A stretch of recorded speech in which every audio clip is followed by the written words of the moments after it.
Let's speak to Ian Lesser. He's the Distinguished Fellow and Advisor to the President at the German Marshall Fund Brussels office. Thank you for being with us. I thought Marco Rubio in his comments an hour ago was putting a pretty positive spin on it, an optimistic spin. But if you look at the elaborate back and forth that we've had since January, the reality is that all sides are attempting to show their willingness to move forward without really yielding on their ultimate objective. And I include the United States in that. I think there's something to that. And I think the comment that we heard earlier about President Trump and his leverage, I think the leverage is very real, actually, if he wants to use it.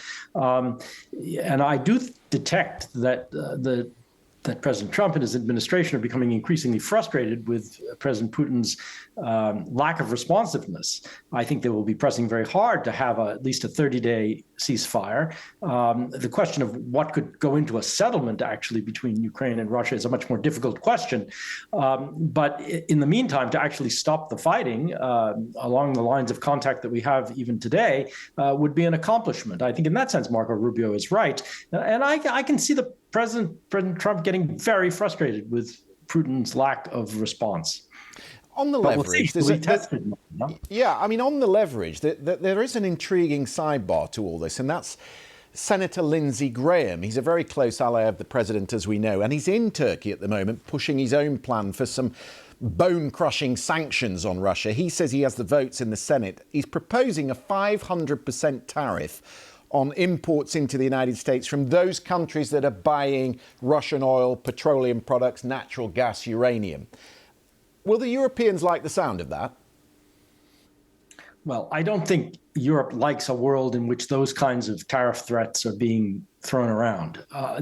Europe, however, does have very strong sanctions on Russia now, is considering a package to be renewed. It will likely do that. I think there's every likelihood that the United States will put additional sanctions on Russia directly, financial sanctions, sanctions related to the energy industry, other kinds of things. So even if it's not the kind of thing that Senator Graham is talking about, I think it's quite likely that if Putin isn't responsive, the U.S. will come back with very strong sanctions. We're told that Putin is the master tactician. He must know that sanctions is the risk here. We've got high inflation, high interest rates in Russia at the moment. The economy is teetering. What do you think is in his mind?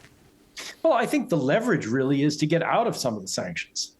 And the key to getting out of some of the sanctions, obviously, is some sort of direct talks and ceasefire for a period at least. And he will be looking, of course, for sanctions relief. And that's the leverage I think that Trump has with him, is exactly that, to give him some relief on the sanctions, or at least the prospect of it down the line. Ian Lesser, it's good to talk. Thank you for coming on the programme tonight.